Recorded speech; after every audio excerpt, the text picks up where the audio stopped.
కల్లోకి వస్తున్నావు. మంచికో సెడ్కో తెలవదు. నేనేమైనా తప్పు చేస్తుంటే మన్నించి స్వామి. నా కల్లో కనిపించేదో నాకు అర్థం ఏడు చేయి.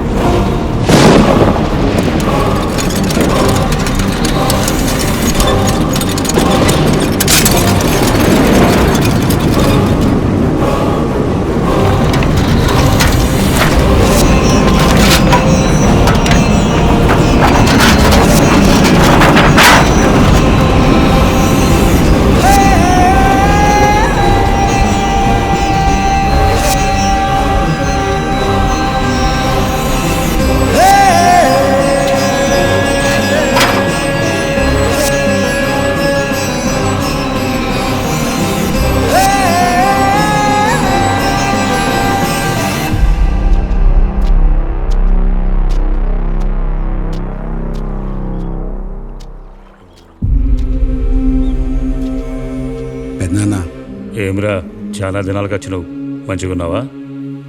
అంతా మంచిగానే. ఇంటికాడ లక్ష్మి పిల్లగాడు ఎట్లుండు? అంతా చక్కగున్నారు. పెద్దనాన్న, ఉమ్, నీకు విషయం చెప్పాలి.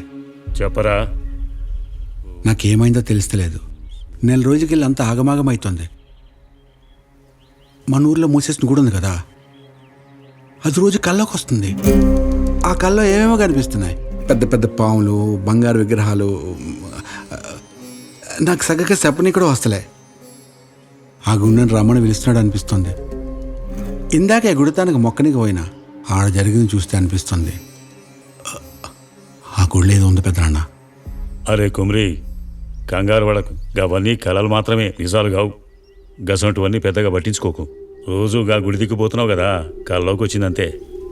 ఊరికి మంచి ఎత్తలేదని గా గుడి మూసేసిరు. దాన్ని ఇప్పుడు నీ నెత్తినేసుకోకు, అర్థమైందా? సరేగాని లక్ష్మిని పొరగాన్ని ఇంటికి తోలకరా.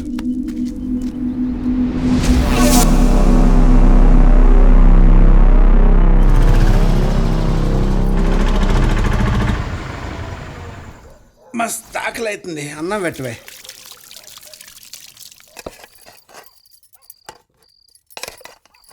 చాలు చాలు. నువ్వు మళ్ళా గుడికాడికి పోయినావా? నీకెన్నిసార్లు చెప్పినా కదా దిక్కుకు పోవద్దని. ఏం కాదులేవే, వస్తుంటే మధ్యలో గుడి కనిపించింది, పోయి దండం పెట్టుకున్నా, గంతే. గంతే ఏంది బావా? గా గుడికి శాపం ఉందని నీకు తెలియదా? ఊర్లో ఎవ్వరు పోరు గా దిక్కుకి, నువ్వు ఒక్కనే పోతావు ఎగేసుకుంటా. చల్, గుడికి శాపమేందే? చెప్పేటోళ్ళు మస్తు చెప్తారు, అవన్నీ ఉట్టి మాటలే. ఒట్టి మాటలు లేవు, గట్టి మాటలు లేవు. నువ్వు మళ్ళీ గదిక్కుకు పోయినా అంటే నా మీద ఒట్టే.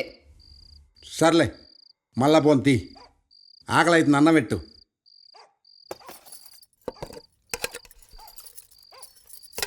లక్ష్మి, అట్లా పోయేస్తా. గట్లనే. చంద్రుని దర్శించండి. ఆ దర్శించి ఏం చేయాలనేది. ఏంది అప్పుడే తినేసినావా? అంత ఆగంలో ఏడకపోతున్నావు?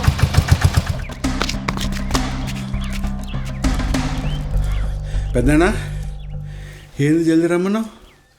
అంత మంచినా?